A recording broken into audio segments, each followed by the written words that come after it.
Preparing for Alliant Credit Union interview questions and answers interview? You've reached Candy Mentor, and this video is for you. We'll walk through 20 key questions you're likely to face. For each question you'll see a sample answer followed by the key points to cover. Subscribe, like, and share, and drop a topic request in the comments. Question 1. What do you know about Alliant Credit Union? Alliant is a member-owned, federally insured credit union known for its digital-first banking experience and nationwide membership model. It offers products such as checking, savings, credit cards, mortgages, auto loans, and personal loans. What stands out to me is the cooperative purpose. Earnings are used to provide value to members rather than maximize shareholder profit. I would bring strong execution, sound judgment, and a service mindset to help Alliant grow responsibly while protecting member trust. While answering, focus on Alliant's member-owned cooperative structure, digital-first operating model, broad consumer financial products, national reach, and emphasis on competitive value, member service, security, and financial well-being. Question 2. Why do you want to work for Alliant Credit Union? I want to work at Alliant because it combines the scale and sophistication of a financial institution with a clear member-first purpose. I am particularly interested in how a digital operating model can improve convenience while maintaining trust, security, and personalized support. My background in analysis, controls, and stakeholder communication would let me contribute immediately. I also value organizations where responsible growth matters as much as short-term performance, which makes Alliant especially appealing. Make sure to cover a genuine connection to Alliant's mission, interest in financial services, appreciation for digital innovation, relevant skills, and how your goals align with member-focused, responsible growth. Question 3. How would you explain the difference between a credit union and a bank? The main difference is ownership. A bank is generally owned by shareholders, while a credit union is owned by its members, who are also customers. Both can offer deposits, loans, cards, and digital services, but a credit union typically returns value through competitive rates, lower fees, or better service. Credit unions are also organized around membership and cooperative principles. I would still evaluate either institution through safety, profitability, compliance, and customer outcomes. In your answer, talk about ownership, membership eligibility, governance, profit distribution, tax treatment, product similarities, and why the distinction affects customer experience and strategic priorities. Question 4. What does member service mean to you? Member service means making the member feel heard while delivering an accurate, compliant solution. I would first clarify the issue, confirm relevant facts, and explain options in plain language. If I cannot resolve it immediately, I would set a clear expectation, take ownership, and follow through. Good service is not simply saying yes, it is finding the best permissible outcome, protecting sensitive information, and leaving the member confident about the next step.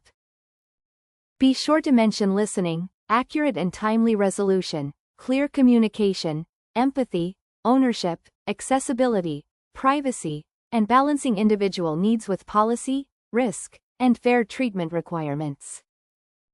Question 5. How would you handle an upset member whose transaction was declined? I would remain calm, acknowledge the frustration, and avoid becoming defensive. After verifying the member's identity, I would review the facts and determine whether the decline resulted from a limit, fraud control, insufficient funds, system issue, or another policy. I would explain what I can clearly and safely, without revealing sensitive security logic. If escalation is needed, I would involve the right team, communicate expected timing, and document the resolution accurately. Focus on empathy, verification, calm communication, confidentiality, fact-finding, explanation without exposing controls, escalation when appropriate, and documenting the interaction consistently. Question 6. How do credit unions generate revenue? A credit union primarily earns net interest income by lending member deposits at rates above its funding cost. It can also earn fee income from cards, payments, and selected services, plus returns on investments and cash management. Profitability depends on loan growth, pricing, funding mix, operating efficiency, and credit losses. Unlike a shareholder-owned bank, Alliant must translate earnings into member value while maintaining enough capital and liquidity to remain safe and competitive. Make sure to cover net interest income, loan pricing, investment income, fees, card activity, operating expenses, credit losses, liquidity, and the cooperative requirement to balance earnings with member value. Question 7. What is net interest margin, and why is it important? Net interest margin measures the spread between interest earned on assets and interest paid on funding, expressed relative to average earning assets. For example, if assets yield 6% and funding costs 3%, the underlying spread is approximately 3%, before other adjustments. NIM matters because it is a core driver of earnings. At Alliant, I would monitor deposit pricing, loan yields, asset mix, repricing gaps, and market rates to understand whether margin pressure is temporary or structural. In your answer, define net interest margin, explain its relationship to earning assets and interest-bearing liabilities, discuss rate sensitivity, and connect changes to profitability, pricing, and balance sheet management. Question 8. How would rising interest rates affect a credit union? Rising rates can increase yields on new and variable rate loans, but they also raise deposit costs and may reduce demand for mortgages or refinancing. Existing fixed-rate securities can decline in value, while borrowers may experience payment stress. The net effect depends on repricing speed, duration, funding behavior, and asset mix. I would assess multiple scenarios, monitor liquidity and credit metrics, and coordinate pricing decisions so short-term margin gains do not create longer-term member or balance sheet risk. Focus on loan yields, deposit costs, net interest margin, borrower demand, credit quality, securities valuations, liquidity, duration, and the importance of asset-liability management and scenario analysis. Question 9. What is credit risk, and how would you evaluate a consumer loan? Credit risk is the possibility that a borrower will not repay principal or interest as agreed. For a consumer loan, I would review verified income, employment stability, debt-to-income ratio, credit history, payment behavior, requested purpose, collateral, and loan-to-value where relevant. I would apply policy consistently rather than relying on one favorable factor. At portfolio level, I would also watch delinquency, vintage performance, migration, and concentration trends because strong individual underwriting can still mask emerging systemic risk. Be sure to mention probability of repayment, income stability, debt-to-income ratio, credit history, collateral, loan-to-value, employment, policy compliance, and distinguishing individual risk from portfolio trends. Question 10. What is the allowance for credit losses? The allowance for credit losses is the balance sheet estimate of expected credit losses over the life of applicable financial assets. Under the current expected credit loss framework, the estimate uses historical experience, current conditions, reasonable forecasts, portfolio segmentation, and qualitative adjustments. The provision changes earnings as the allowance is built or released, while charge-offs remove identified uncollectible balances. I would emphasize documented assumptions, independent review, model controls, and consistent reporting across periods. While answering, explain that the allowance estimates expected lifetime losses, identify relevant historical and forecast information, distinguish provision from charge-offs, and connect the estimate to financial reporting and governance. Question 11. How would you investigate a reconciliation difference? I would start by confirming the reconciliation period, accounts, opening balances, and source system completeness. Then I would compare the subledger with the general ledger, classify differences as timing, posting, duplicate, missing, or mapping items, and trace unusual amounts to supporting transactions. I would document the root cause, obtain appropriate approval for any adjustment, and ensure the difference clears. Finally, I would recommend a preventive control if the issue reflects a recurring process weakness. Make sure to cover validating source data, comparing subledger and general ledger balances, reviewing timing and outstanding items, tracing transactions, documenting root cause, correcting entries, and strengthening controls. Question 12. Describe a time you found an error in financial data. In a prior role, I noticed that a monthly expense report was materially above trend. I compared the report with the underlying transactions and found that one invoice had been uploaded twice during a system migration. I confirmed the issue with procurement, coordinated the reversal, and updated the reconciliation checklist to include duplicate invoice testing. The correction improved reporting accuracy, and the new control reduced the chance that a similar posting error would reach management reporting. In your answer, use a concise star structure. Quantify the issue when possible.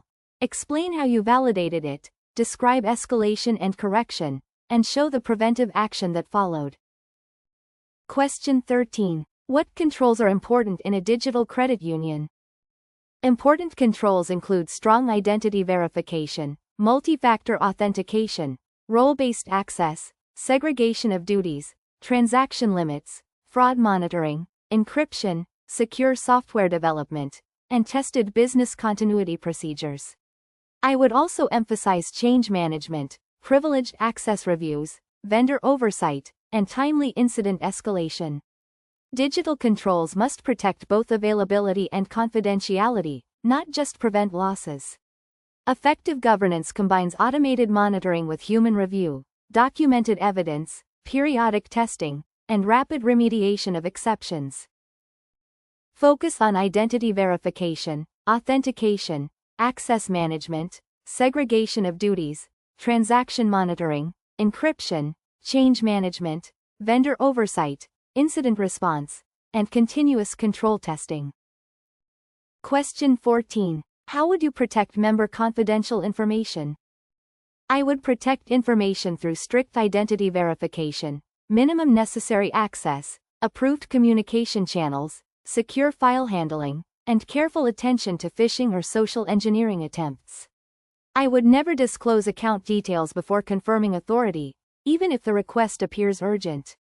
I would follow retention and disposal requirements, avoid storing data locally, and report suspected exposure immediately. Protecting privacy is both a regulatory obligation and a fundamental part of maintaining member confidence.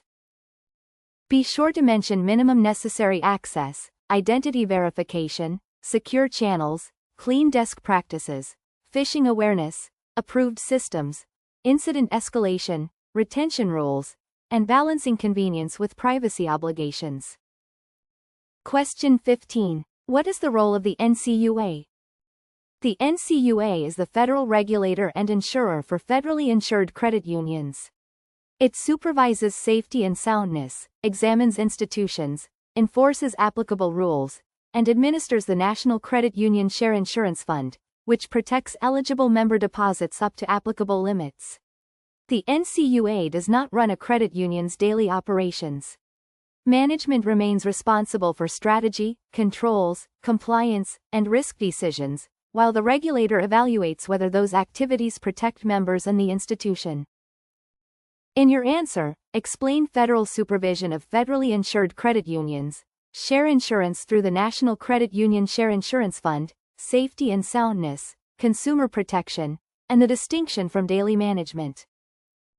Question 16. How would you balance sales goals with responsible lending? I would treat sales goals as a result of solving genuine member needs, not as permission to stretch affordability or omit important information. I would assess the member's situation, explain costs and risks clearly, recommend suitable products, and document the rationale. If a target conflicts with policy or member welfare, I would escalate rather than compromise. Responsible lending protects the member, reduces future losses, and creates stronger long-term relationships than aggressive short-term production.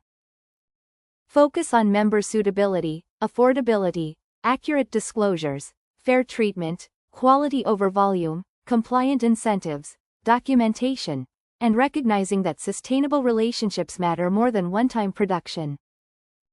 Question 17. Tell me about a time you had to meet a tight deadline. During a quarter-end close, I was responsible for several reconciliations while a teammate was unexpectedly unavailable. I ranked tasks by materiality and deadline, created a short schedule, requested source files early, and gave my manager daily status updates. I completed the close package on time without unresolved high-risk items. Afterward, I documented recurring dependencies and built a shared tracker, which made the next close more predictable and reduced last-minute follow-ups. Use STAR. Explain how you prioritized material risks, communicated dependencies, maintained accuracy, and delivered on time. Quantify the outcome and mention any process improvement afterward. Question 18. How do you prioritize competing requests from different stakeholders? I prioritize using a combination of regulatory or member impact, financial materiality, deadline, dependency, and effort. I clarify what each stakeholder needs, identify conflicts early, and communicate a realistic sequence rather than silently missing commitments. For example, a regulatory submission would generally outrank a convenience analysis, while a member-impacting production issue may require immediate attention. I keep stakeholders updated, document decisions, and revisit priorities when new facts materially change the risk. Make sure to cover urgency, member or regulatory impact, financial materiality, dependencies, deadlines, transparency, capacity, and resetting expectations when priorities genuinely conflict. Question 19. What financial metrics would you monitor at Alliant? I would monitor capital and net worth strength, liquidity, loan and deposit growth, net interest margin, operating efficiency, delinquency, net charge-offs, allowance coverage, and concentration risk. I would also track member retention, product usage, digital adoption, service quality, and fraud losses because financial results alone can lag underlying trends. The key is interpreting metrics together. Rapid loan growth may look attractive, but declining underwriting quality or funding stability could make that growth uneconomic. In your answer, discuss capital adequacy, liquidity, net interest margin, loan and deposit growth, delinquency, charge-offs, allowance coverage, efficiency, member retention, digital engagement, and concentration risk. Question 20. Why should we hire you for this role? You should hire me because I combine analytical discipline with a practical service mindset. I am comfortable working with financial data, investigating exceptions, documenting controls, and communicating clearly with both technical and non-technical stakeholders. I take ownership when something is unclear, and I care about getting the details right because those details affect members and risk. Alliant's cooperative mission is meaningful to me, and I would bring energy, reliability, and a continuous improvement approach to the team. Be sure to connect your technical skills, accuracy, communication, ownership, adaptability, and member orientation to the role. Give evidence, distinguish yourself, and close with enthusiasm for Alliant's mission. If you are still with us, congratulations. You are much ahead of the rest and serious about preparing for your interview. We hope we were able to add value to your preparation and create some helpful content. Do not forget to like and share this video. Your small act can do great things for us.